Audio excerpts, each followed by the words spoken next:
Sejam bem-vindos a mais um Condomínio Soluções, o programa onde nós, síndicos 5 estrelas, debatemos o dia a dia do mercado condominial. Vai passar a vinheta e depois dela o nosso tema.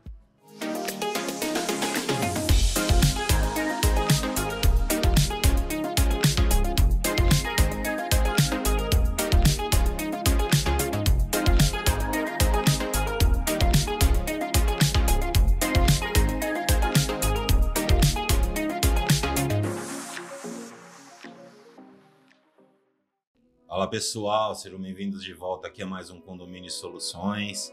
E antes da gente começar com o programa de hoje, eu queria primeiro pedir para que vocês se inscrevam no nosso canal, cliquem aí no sininho para ficar por dentro de todas as novidades que acontecem aqui na Conde TV. E hoje vocês devem estar estranhando um pouquinho o meu lugar aqui, que para variar a gente está desfalcado, o nosso amigo Gustavo Moretti não veio hoje, ele teve um problema no joelho dele ali, teve que fazer uma cirurgia. Depois que ele fez aquele implante de cabelo na cabeça dele, aquele topete desestabilizou o centro de gravidade, começou a forçar demais o joelho, ele precisou fazer uma cirurgia no joelho aí, né, Gustavinho? Agora você precisa cortar o topete para voltar ao normal, né? Então, já que o nosso amigo Gustavo não está por aqui hoje, quem vai passar o tema para vocês é o nosso amigo Walter, que finalmente deixou o maré dele lá no pé da serra e conseguiu subir hoje para gravar com a gente, né, Valtão? É isso aí, Maurão. Mas não era um Monza? Cara, era um Monza, tu já não era sabe. Era um Monza maré. É um Corcel 2. Era carro velho. É um Corcel 2. Era um carro velho, cara. Ó, eu sempre falo que assim, o mundo não dá volta, ele capota. Ele capota. Né, Gustavão? Agora eu tenho a palavra, nada como um dia após o outro.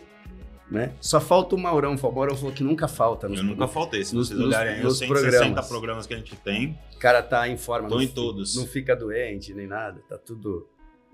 Venda de metrô, não venda de carro velho. Pois é. Né?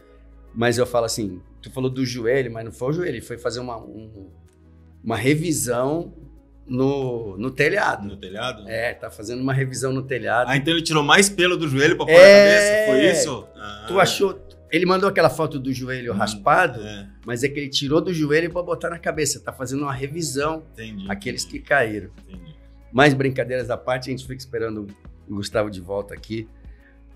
A gente vai falar hoje sobre o inquilino, os direitos, direitos e deveres do inquilino e o que acontece, na verdade, quando um proprietário aluga o imóvel, o que acontece para o proprietário, por exemplo.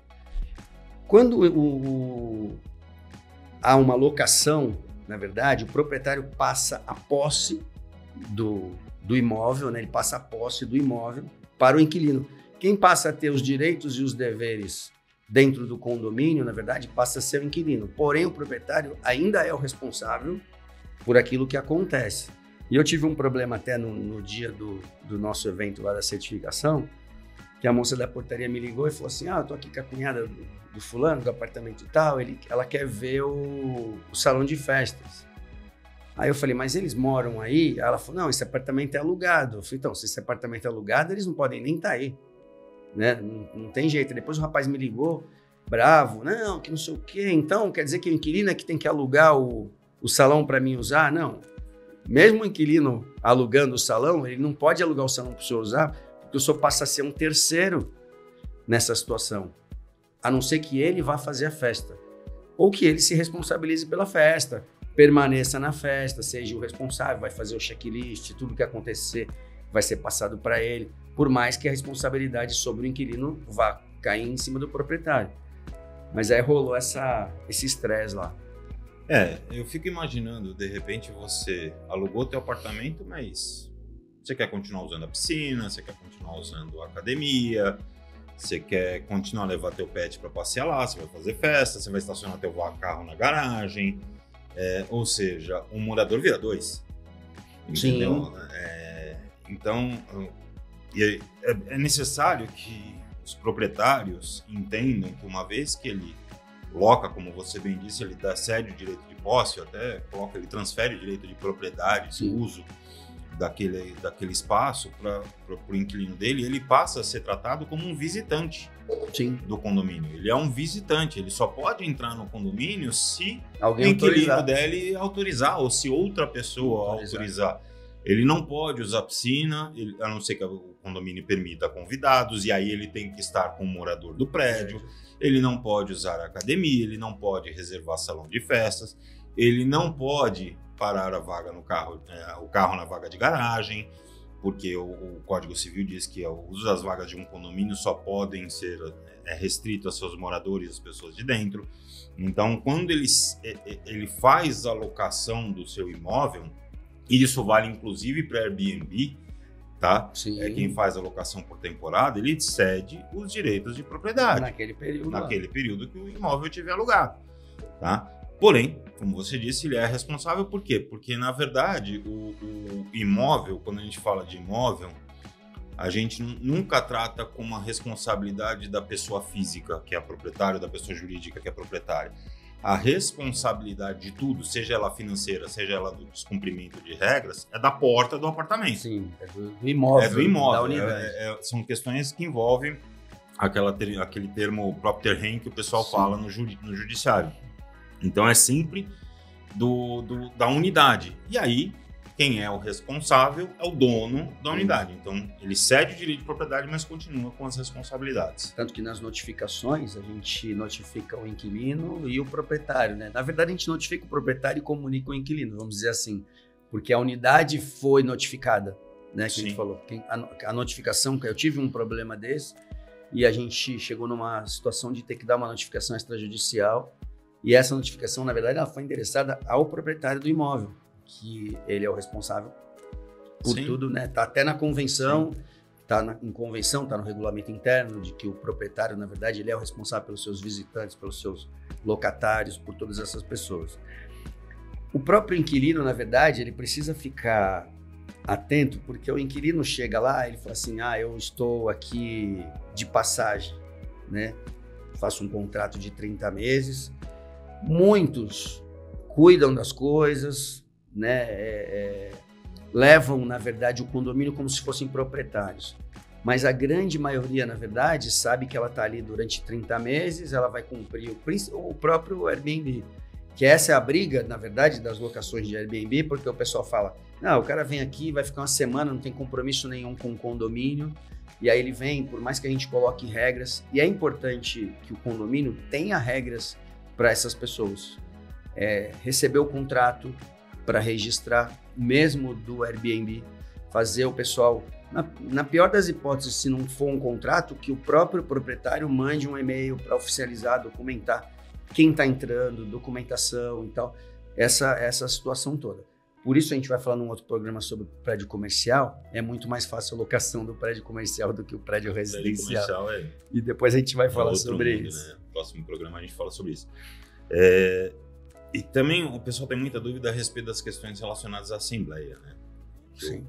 O inquilino está lá, tem um inquilino que, como você colocou, se sente realmente condômino e uma série de coisas, quer participar, quer o bem-estar do condomínio onde ele mora, mesmo que seja de aluguel, e ele quer participar, mas ele só pode votar em assembleia mediante o fornecimento de procuração por parte do proprietário. Então, o proprietário tem que dar ao direito ao inquilino de representá-lo nesta assembleia, tá? Agora, a gente precisa ter algumas coisas claras aqui, bem apontadas aqui nessa questão que envolve a assembleia. Quando você fala da participação do inquilino, ele pode participar de uma assembleia? Pode. Ele não pode votar, tá? Ele pode estar lá como ouvinte, dar a sua opinião em alguns aspectos e uma série de coisas. Porém, a partir do momento que ele recebe a procuração do proprietário, quem não pode mais se manifestar é o proprietário. É o que tu falou, passou a posse mesma maneira. E aí a procuração ele deu da mesma forma. Isso acontece independente de ser um inquilino ou não. Às vezes você quer se fazer representar por um advogado na assembleia, você tem que ficar mudo a assembleia inteira. Você não pode sequer abrir a boca, porque quem está falando no teu lugar é aquela pessoa específica. É a situação quando vai o marido e a mulher, que muitas vezes o pessoal se confunde, porque assim, a unidade é representada por uma pessoa. E muitas das vezes vai o marido e a mulher, os dois querem falar.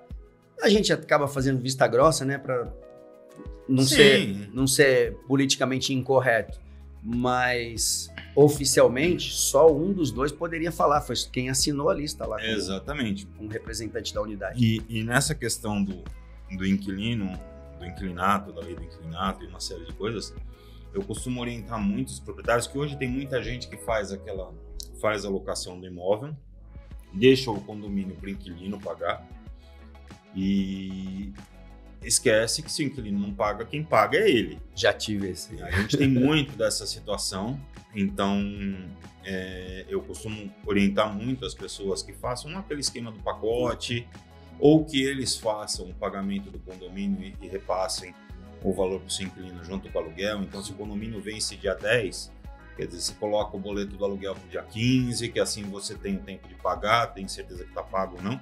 Agora, se faz o processo, tipo, o inquilino paga o condomínio, que chequem todo mês se aquele boleto foi pago e uma série de coisas, porque vira e mexe você vai ter uma surpresinha aí. Você corre o risco de ter uma surpresinha, o inquilino não pagou o boleto, quem está sendo cobrado é você. E muitas vezes, Mauro, assim, o proprietário aluga o apartamento e são pessoas que não têm tanta informação, né? A pessoa conseguiu aquele dinheirinho, trabalhou, tal, comprou um imóvel, colocou para alugar, que é uma renda.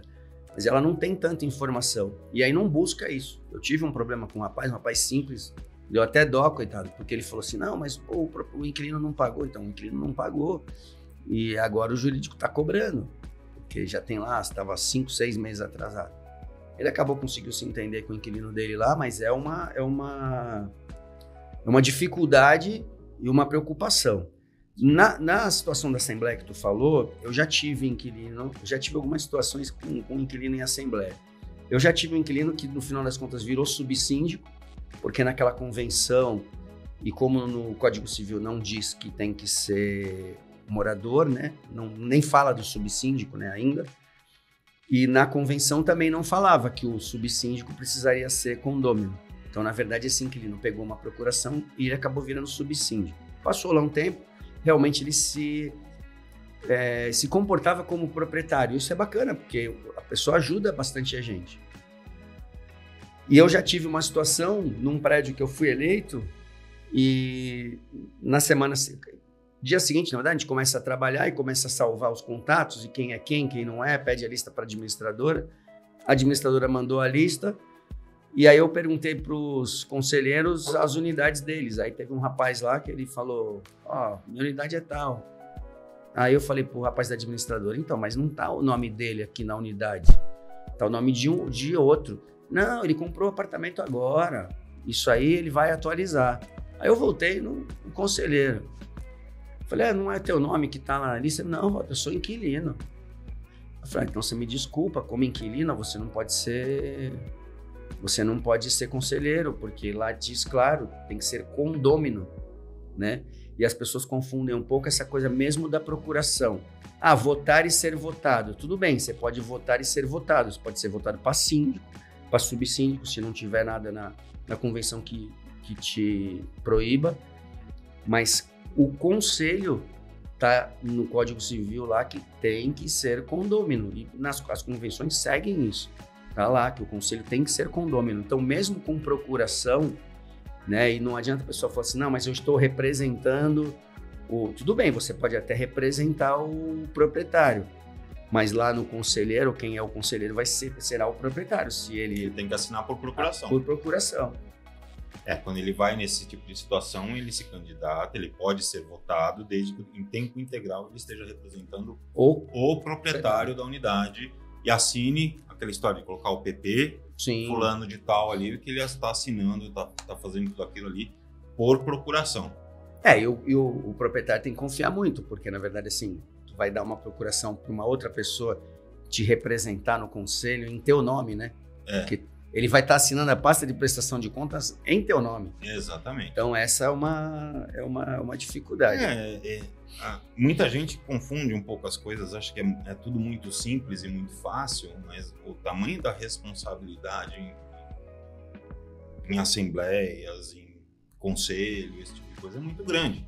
Você tem que ter muito cuidado quando você vai dar uma procuração para a pessoa, porque, como eu disse, você está tratando de um processo que é próprio terreno, é a unidade, sabe? Eu tive já vários casos e estou enfrentando um agora que eu vou ter que processar o proprietário da unidade, porque o inquilino dele, no dia da mudança, estava carregando a lata de tinta, deixou a lata de tinta cair justo onde? Dentro do elevador.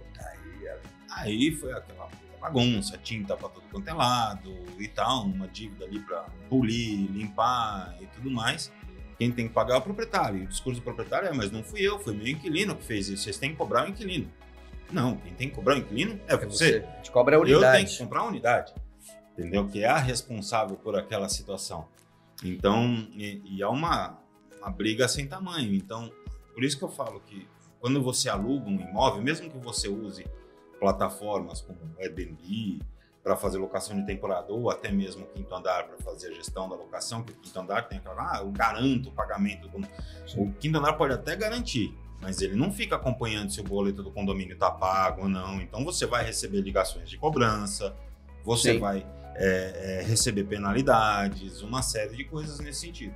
Então é recomendado, eu entendo até que o proprietário muitas vezes não quer aparecer pro inquilino para não ter aquela injeção de saco, quem é, né? Não quer saber quem é, quer se manter no anonimato. Nada contra, mantenha-se no anonimato, mas acompanhe de perto a vida da sua unidade nas questões financeiras e nas questões administrativas, para ver se não está sendo penalizado, porque às vezes você pode até ter dentro do seu contrato aquelas cláusulas tipo, olha, se você for multado, dá justa causa na rescisão do contrato, você tem que pagar uma multa, alguma coisa nesse sentido, porque quem paga as penalidades, quem paga tudo, é sempre o proprietário. Tá? E às vezes a gente tem, por exemplo, eu estou num outro condomínio, desculpa estar falando aqui, que o Gustavo hoje está mudo, né? Não quer falar nada. Tá. Ele botou uns folículos. Botou os folículos. Folículos, Tá, ele disse que saiu do joelho, mas eu tenho minhas dúvidas se não saiu também de outro lugar. Então, eu tenho um caso aqui que, por exemplo, tem um inquilino que está causando um monte dentro de um condomínio. Todo dia eu recebo 4, 5 reclamações de barulho, de briga familiar, de cachorro e não sei o quê. E você tem que falar com o proprietário e ninguém consegue achar o bendito do proprietário, porque ele não deixou contato nenhum, aquelas coisas todas, tá? E aí, daqui a pouco, ele vai ter uma surpresa. Cedo ou tarde, esse inquilino vai parar de pagar as multas que hoje ele está pagando, vai deixar alguma atrasar e vai sobrar nas costas do proprietário. Então, acompanhe a vida de perto, tenha dispositivo. Porque o jurídico consegue achar ele, porque o jurídico depois vai lá no cartório, pega a matrícula do imóvel. Aí você faz as buscas, cita por edital, faz uma série de coisas e você pode até correr o risco de ser julgado e condenado à revelia por não acompanhar as coisas da tua unidade. Na verdade, assim, até complementando o que tu falou, até para a gente poder encerrar, as responsabilidades de um condomínio são muito grandes. É que ninguém conhecia, ninguém sabia de nada. Ou ninguém dava a mínima. Ninguém dava valor. Hoje, com a tecnologia, né, a gente recebe as reclamações até pelo WhatsApp ou por e-mail ou por qualquer plataforma que o síndico adote.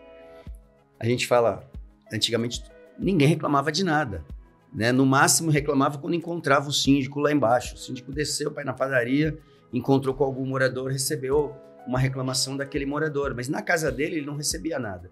E hoje tem muitas informações, não tem a ver com inquilino, mas até para ter uma ideia, só que aí naquele grupo tu não sabe quem é inquilino, quem é proprietário também.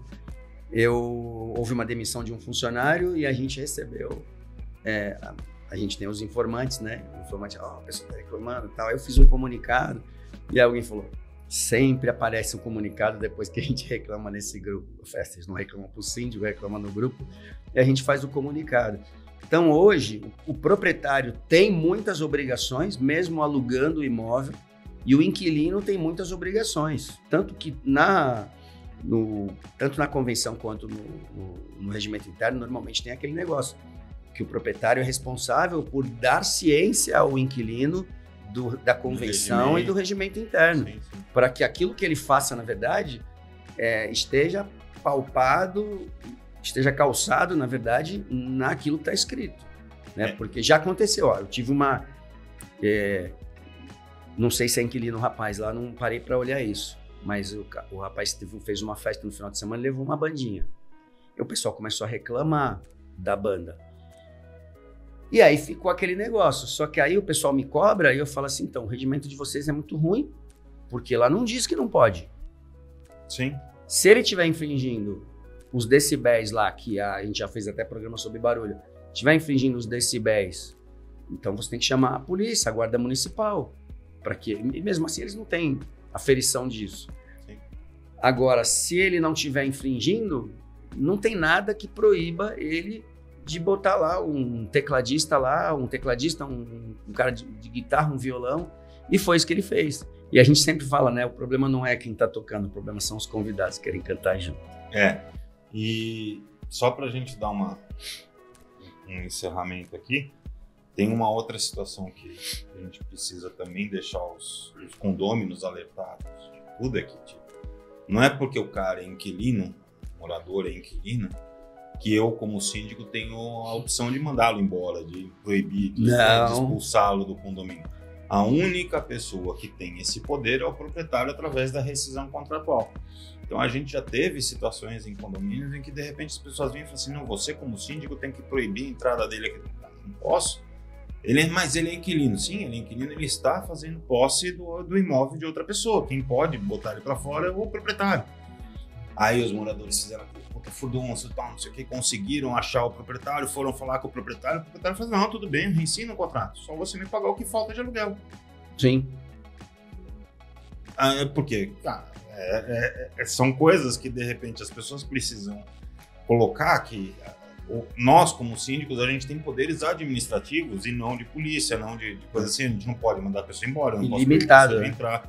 É muito limitado a nossa situação em algumas situações. O pessoal acha que a gente pode tudo. Eles acham que a gente pode ficar lá, tipo, vai entrar um inquilino ali novo, a gente pode proibir a entrada dele, a gente pode expulsar ele do prédio, e a coisa não é assim. Como a gente falou lá no começo desse programa, o inquilino, ele recebe o direito de posse, o direito de propriedade daquele imóvel do proprietário durante o período de validade do contrato. Tá? Você tem mais alguma coisa para falar aí, Voltão? Não, é isso aí. Acho que tá bem abordado, o tempo tá bom de... Tá bom? Tá, só nós dois, né? Só nós dois, né? Não, Gustavo, você tem alguma coisa para falar? Não, ele não tem nada para falar. Então, pessoal, é isso. Eu queria mais uma vez agradecer a vocês aqui pela audiência. Pedir que vocês curtam, compartilhem e comentem esse programa. Tá? Os comentários são muito importantes para nós, que além do nosso programa de atendimento à audiência que a gente vai gravar, quando o Gustavo cismar de voltar para o programa, quando a gente conseguir estar com o time completo, porque está difícil ultimamente. Eu já disse que na próxima quem não vem sou eu, tá? Porque tá assim, né? Cuidado. Mas os comentários eles são muito importantes para nós, ajudam a gente a fazer o programa de atendimento à audiência, ajudam a gente a escolher temas e também permitem com que o maior número de pessoas consiga ver a gente por aí. E não se esqueça que nós também estamos lá nas plataformas de podcast para você ouvir quando estiver no carro e ficar sem ter o privilégio de ver esse homem bonito, apesar da idade, Walter Pérez. Um grande abraço e até a semana que vem. Informação condominial de qualidade e credibilidade é aqui na Conde TV.